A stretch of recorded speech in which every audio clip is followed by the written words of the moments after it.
우리가 잘 알고 있는 조선시대 비운의 왕비. 조선 제11대왕 중종의 왕비였던 당경왕후 신씨는 익창부원군 신수군과 청원부부인 한씨의 딸로 조선시대 역대 왕비 중 제2기간이 가장 짧은 왕비였다고 합니다.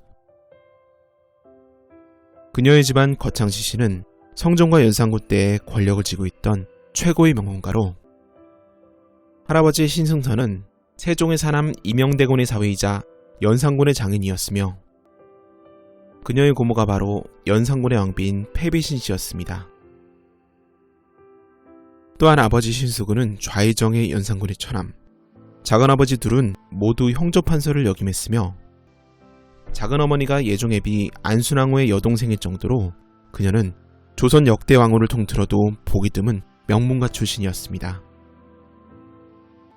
이러한 배경의 당경왕후는 13세의 나이에 연산군의 이복동생인 진성대군과婚례를 올려 부부인에 오르게 되고 1506년 중종반정이 일어나기 전까지 7년 동안 행복하게 살았다고 합니다.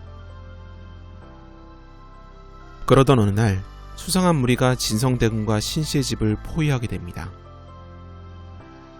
진성대군은 이복형 연산군이 폭정을 거듭하자 언제나 그 칼끝이 자기를 향하지 않을까 하는 막연한 불안감을 가지고 있었습니다.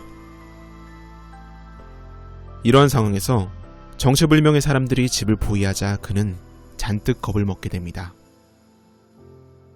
대군이 죽음을 떠올리며 자결을 생각할 때쯤 부인 신씨는 냉철하게 바깥 상황을 살펴보게 됩니다.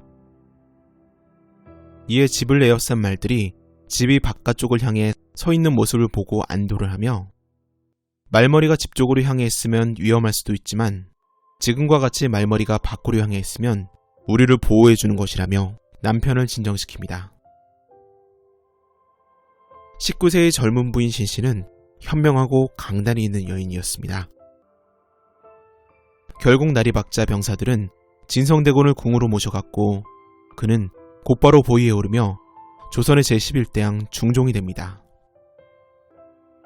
때는 연산군 12년 박원종, 성희안, 유순정 등 대신들은 폭정을 일삼는 연산군을 폐위하고 그의 이복동생인 진성대군을 옹립하기로 결정하는데 이것이 바로 조선왕조 최초로 순전히 신하가 주도하여 왕을 몰아낸 중종반정이었습니다. 반정을 주도한 세력들은 보안을 이유로 진성대군에게는 알리지 않고 대군의 어머니인 왕대비 정현왕후에게 아들을 왕위에 세울 것을 허락받은 후 거사 전날 다음 때의 왕으로 정해진 그를 보호한 것이었습니다. 한편 반정이 일어나기 얼마 전 핵심 인물인 박원종 등은 그녀의 아버지 신수군에게 넌지시 누이와 딸 중에 그 어느 편이 더 중하냐고 물어보게 됩니다. 신수군이 그 말의 의미를 알아채고 자리에서 벌떡 일어나며 임금이 비록 포악하나 총명한 세조를 믿고 살겠다고 화를 냈다고 합니다. 이에 반정 세력들은 신수군의 마음을 움직일 수 없다는 사실에 그를 제외하고 반정을 일으키게 되는데 만약 그때 딸의 편에 서겠다라고 그들을 지지했더라면 아마 그의 딸은 왕비로 남아있었을 것입니다. 결국 반정이 일어나면서 신수군은 하루아침에 역적이 됩니다. 그녀의 아버지는 자신에게 가담 여부를 묻는 반정 세력들을 왕에게 고변하지 않았지만 그들은 연산군 때 좌의정에 오르고 왕의 처남이란 이유로 신수군을 가장 먼저 죽이게 됩니다. 이렇게 반정에 성공하면서 연산군의 부인인 신수군의 누이는 왕의 폐위와 함께 자동적으로 폐비가 되어 유배를 가게 되지만 중종의 부인이자 신수군의 딸인 당경왕후가 반정 세력에게는 눈의 가시였습니다.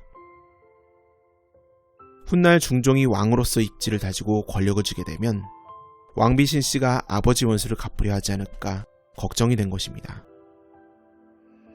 이에 반정 공신인 박원종을 비롯한 무리들은 중종에게 왕비의 폐위를 요구합니다.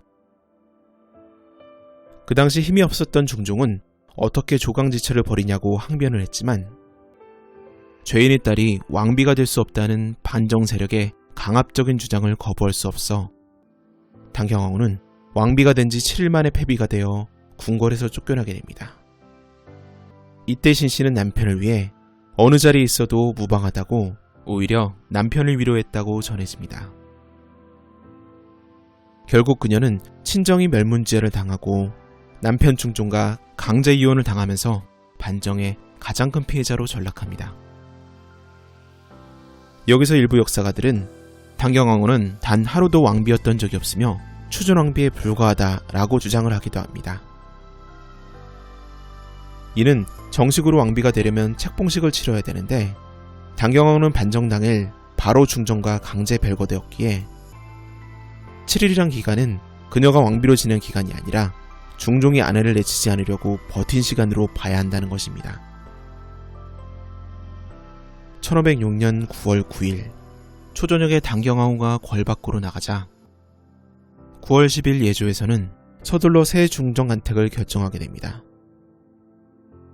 이에 중종도 순순히 책봉을 허락하면서 곧바로 계비인 장경왕후가 왕비에 오르게 됩니다. 야사에 의하면 중종은 당경왕후가 보고 싶으면 궁궐의 누각에 올라 그녀의 사가가 있는 인왕사 동쪽을 바라봤다고 합니다. 이 소식을 전해들은 신씨는 인왕산에 있는 바위에 자신이 즐겨 입던 분홍색 치마를 펼쳐놓았고 중종은 그 치마를 바라보며 마음을 달랬다고 전해집니다.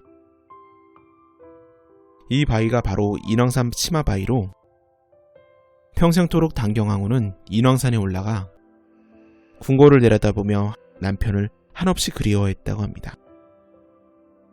이후 남편인 중종이 임종 직전에 그녀를 궁궐내로 들였다는 소문이 돌기도 했지만 기록에는 남겨져 있지 않습니다. 세월이 흘러 반정을 도모하고 당경왕후의 폐위를 주장한 이들이 죽은 후 계비로 들어온 장경왕후 윤씨가 9년 만에 원자를 출산하고 산후병으로 죽게 되자 당경왕후를 다시 왕실로 불러들이자는 여론이 형성됩니다. 당시 훈구 세력이 약해지고 조광조를 비롯한 개혁 세력이 강해질 시기였기에 당경왕후의 복귀는 충분히 가능한 일이었지만 남편 중종의 생각은 달랐습니다. 그녀가 복위를 한다는 것은 그를 왕으로 만들어준 중종 반정의 정당성을 부정하는 일이었고 신씨가 보기에 왕자를 낳으면 후계 구도가 복잡해진다는 이유였습니다. 중종의 사랑은 변한 것입니다. 당시 중종은 당경왕후가 폐비된 후 새로운 부인인 장경왕후와 많은 후궁을 두었다고 합니다. 결국 당경왕후의 복위 문제는 없던 일이 되고 세 번째 왕비로 그 유명한 문정왕후가 들어오게 됩니다. 이후 새로운 왕비는 왕의 사랑과 후계를 두고 경빈박씨를 비롯한 후궁들과 치열한 암투를 벌이게 됩니다. 여기서 재밌는 사실은 장경왕후가 인종을 낳고 산후병으로 사경을 헤매다 죽을 때 그녀를 치료했던 의녀가 드라마 대장금의 주인공인 장금이었다는 것입니다. 왕비가 죽었으니 당연히 벌을 내려야 했지만 중종은 원자 출산에 공이 있다며 끝까지 보호해 주었고 이렇게 왕의 은혜를 입은 장금은 1544년 중종이 죽는 순간까지 그의 곁을 지켰다고 합니다. 당경왕후가 폐비가 된 후 중종 때 어떻게 살았다는 기록은 남아있지 않습니다. 하지만 남편인 중종이 죽고 인종이 즉위한 후 그녀가 거처하는 공을 폐비공이라 부르고 생활의 보조를 해줬다고 합니다. 시간이 흘러 당경왕후는 1557년 71세의 나이로 세상을 떠나게 되고 왕실에서는 장례를 왕후 신부모의 예에 따르기로 결정하면서 이등례로 초상을 치러주게 됩니다. 그 9년은 계속해서 시옷 없이 폐비신 씨 혹은 신비로 불리다가 영조 때인 1739년 김태난 등의 건의로 왕으로 복위하게 되면서 당경이란 시호와 함께 공소순열이라는 존호를 받게 됩니다. 하지만 그녀가 사랑하는 남편과 생이 변한 지 200여 년 가까이 지난 후였습니다.